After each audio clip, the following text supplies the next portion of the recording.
I'm Haley B. Miller, and this is Ohio Politics Explained, a podcast where you give us 15 minutes and we give you all the news you need to sound smart and impress your friends. Welcome to a special episode of Ohio Politics Explained. Today, we're digging into Ohio's dangerous dog laws. My colleague Laura Bischoff led a 9-month investigation that found Ohio fails to hold dog owners accountable when their dogs maim and even kill someone. Victims, often young children, are left to piece their lives and bodies back together. Laura, thanks for being here today. Thanks for having me. Before we get going, I want to mention real quick, this is a very difficult topic that involves harm toward children and animals. Take care of yourself as you listen. In Ohio, dogs bite about 17,000 people a year, badly enough to warrant medical attention or calls to police. In extreme cases, dogs disfigured people and ripped off their limbs. But the outcome can be even worse. Victims can, and have, died from their injuries. Before we get into some of these cases, I want to prime folks on Ohio's dog laws. What are owners required to do if they own a dog deemed dangerous, and what happens if they don't?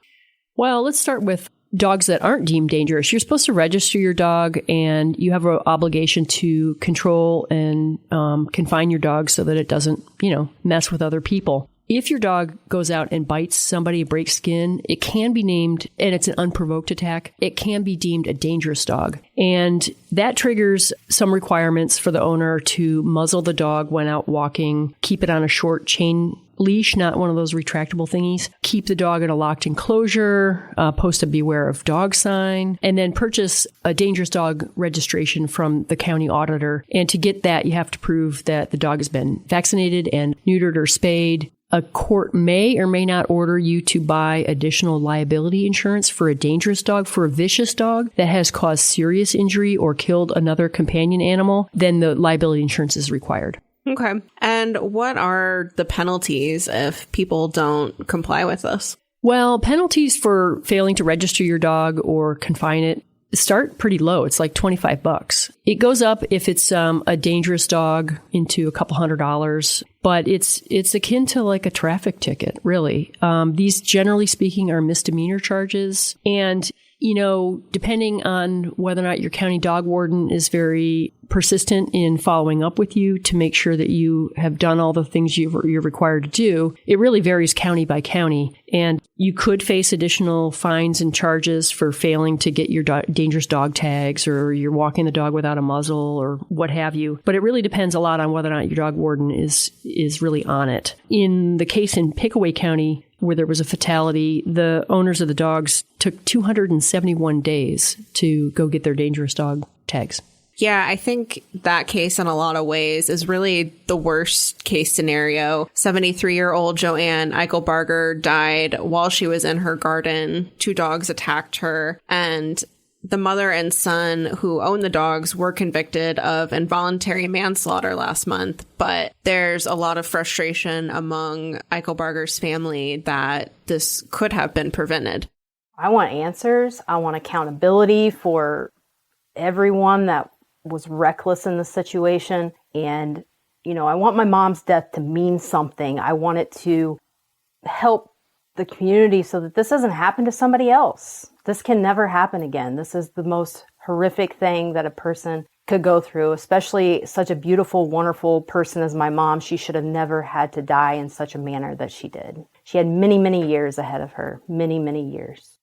I feel like her death exposed a lot of problems with the current system that you wrote about. Yeah, her family's very frustrated. They feel like the Asheville Police Department and the Pickaway County Dog Warden didn't do enough follow-up parallel to the misdemeanor charges, because these dogs had attacked another neighbor and killed her dog about a year before the Eichelbarger fatality happened. And so one of the dogs had been deemed dangerous and was supposed to get the tags and the rest of it. And so there was a lot of frustration because it took so long to get them to comply with the requirements. And parallel to that, this all happened in a condo association in the village of Asheville in Pickaway County. And the condo association had been pinging the mother and son, Adam and Susan Withers, multiple times to try to get them to get rid of the dogs. And they got a court order through a civil case to get rid of the dogs, but that order wasn't abided by, and the fatality happened just like a couple weeks later. And you ended up finding out a very interesting and disturbing detail. The dogs had cocaine in their system. Yeah, again, a couple weeks before the fatality, the police were called on a dog complaint late at night, and they arrived and found Adam Withers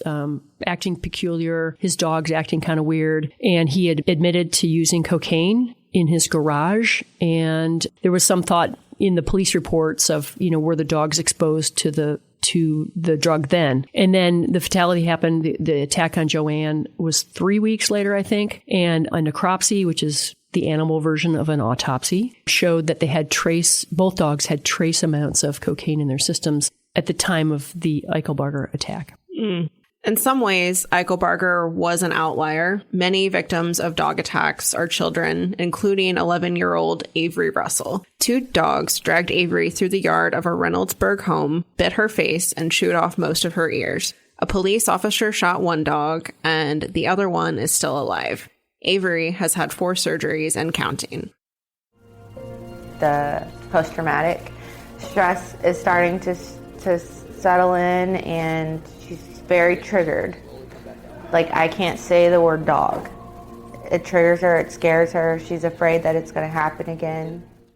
Tragedies like Avery's tend to spur lawmakers into action, and it has before. What efforts have there been to change the state dog laws? Well, what's interesting is 11 years ago, in 2014, there was a really horrible fatality over in Dayton. Klonda Ritchie was very afraid of her neighbor's dogs, and she had contacted the Montgomery County dog warden like half a dozen times or more, had put up a security fence, asked for a protective order, etc. None of that protected her. She was found mauled to death in her front yard on an early, snowy February morning. And that spurred about 6 different lawmakers from the Dayton area to try and change the dog laws to bring more accountability, make it so that you could get to charging the dog owner with a felony if they knew that there was, some sort of history of aggressive behavior in the dog and they failed to take action to prevent, what happens. And none of that passed. Even Bill Beagle, a former state senator from Tip City with the last name of Beagle, he couldn't get the dog law changed. And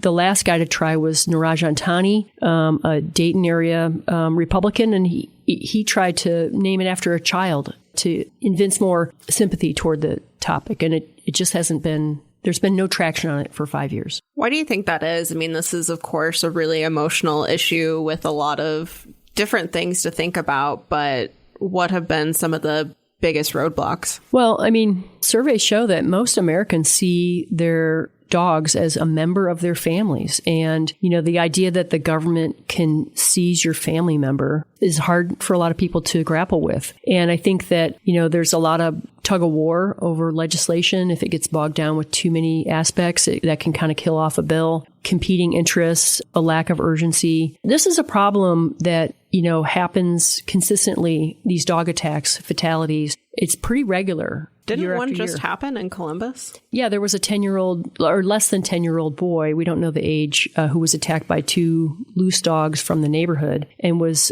described by police as in extremely critical condition. Even at the end of December, a couple days after Christmas, there was a 3-year-old child in Cincinnati who was killed by her father's dogs. Some of the families that you spoke with are very frustrated, but also very invigorated. They want to see Ohio change its laws. Do you think now may be different? Do you think there's an appetite to change the laws, particularly given some of, these cases that have happened recently? Yeah, I think that our project highlights that, there's this weird thing in the law that it's called 2 free kills. Under Ohio's dog laws, a dog can get out and kill somebody else, be deemed vicious, and then the owner has to abide. Like, the court does not have to order euthanasia of the dog after it's killed somebody. If the dog goes out and kills a second person, then the court must require that it be put down. You talk to people about that and they're kind of like, are you kidding me? Yeah. And, we heard from Drew Russell a little bit ago. She's very frustrated that one of the dogs that attacked her daughter is still alive. Right. So the Reynoldsburg police, they shot and killed one of the dogs right as it started to charge the officer as he responded in the backyard where this all happened. And then the second dog was impounded by Franklin County Animal Control back in June. And I think the dog owner has requested to the court, could I have my dog back? And the court said no at this point. If you want to learn more about Ohio's dangerous dog laws and the people impacted by them, you can read Laura's stories on the Columbus Dispatch, Cincinnati Enquirer, and any of the other Gannett, Ohio websites.